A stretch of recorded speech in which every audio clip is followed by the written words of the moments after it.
veillez, priez, afin que vous ne tombez pas en tentation. Il dit, l'esprit est disposé, la chair est faible. La chair vous fait faire ce qu'elle veut si vous ne priez pas. L'opposé des désirs, des passions de la chair, c'est la prière. Mais la prière sans cesse. C'est pourquoi il a dit, veillez et priez. Quand on dit veiller et prier, c'est pas forcément passer des nuits sans dormir. Veiller et prier, ça veut dire prier tout le temps. Ça veut dire veiller sur la prière. Ça veut dire veiller à prier. Ça veut dire soyez tout le temps en prière. Paul le dit littéralement en disant priez sans cesse. Comment est-ce qu'on n'est pas passionné des choses? C'est en étant passionné de Christ. Passionné par quoi? Par le moyen de la prière. Tu es toujours en prière.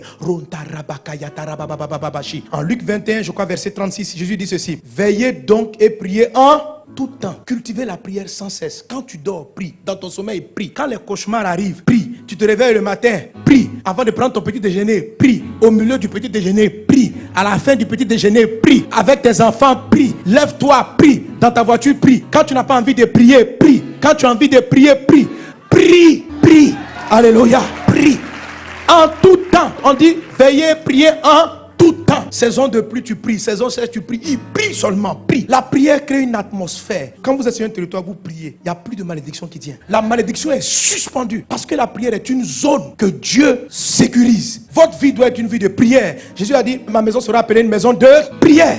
Et qui est la maison de Dieu? C'est ton corps. Qui est la maison de Dieu? C'est l'église. Ça doit être une atmosphère de prière. Vous savez, mes amis, les disciples ont vu Jésus marcher sur la mer. Ils n'ont pas demandé à Jésus, apprends-nous à marcher. Ils ont vu Jésus ressusciter les morts. Ils n'ont jamais dit à Jésus, apprends-nous la résurrection. Ils ont vu Jésus guérir des malades. Ils n'ont jamais dit à Jésus, apprends-nous à guérir les malades. La seule fois, ils ont demandé à Jésus de leur donner un coup. Apprends-nous à prier. Nous, on ne sait pas prier. Apprends-nous à prier. Parce qu'ils avaient compris une chose. Que le secret de la vie surnaturelle de Jésus, ce n'était pas de faire des prodiges. C'était la prière. C'est dans la prière que le ciel se révélait sur la terre. Qu'on sortait de tout ce qui peut être malédiction. Prie en tout temps. Il y a des fois la chair n'a pas envie de prier. Quand elle n'a pas envie de prier, c'est là même qu'il faut prier. Elle veut dormir, puis tu pries. Même dans le sommeil,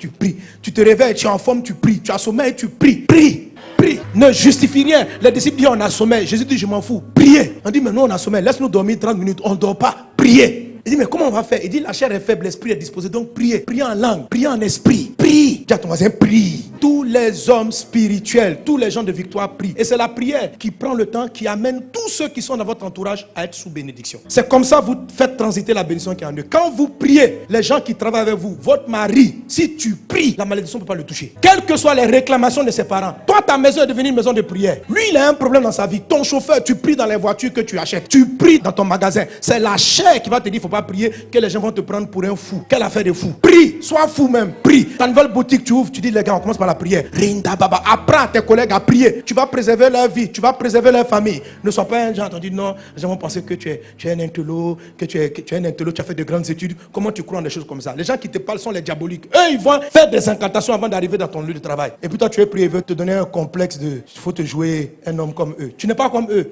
Toi, tu appartiens à Dieu. Eux, ils appartiennent au diable. Ils vont faire les incantations, ils arrivent au travail. Quand tu les vois comme ça, ils sont calmes. Tu crois qu'ils méditent. Ils appellent le diable dans la boîte. Appelle le Seigneur. Tout ce qui t'appartient. Et même si tu es un employé, ce n'est pas ton entreprise. Le Saint-Esprit est supérieur à tous les démons. Tu arrives.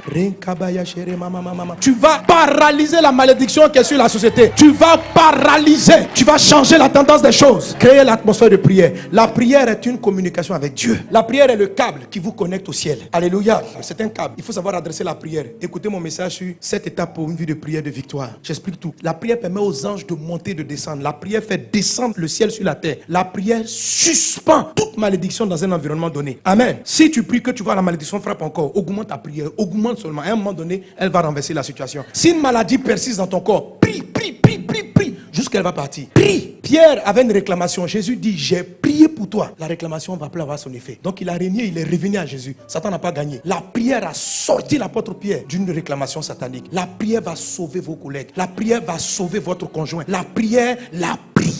C'est pourquoi le pire ennemi de la chair dans ta vie, c'est ta vie de prière. La chair n'aime pas la prière. Quand tu vas prier, elle va te combattre. Mais il faut prier. Il faut remplacer toutes tes passions par des heures de prière. Amen. Alléluia. Que Dieu vous bénisse abondamment.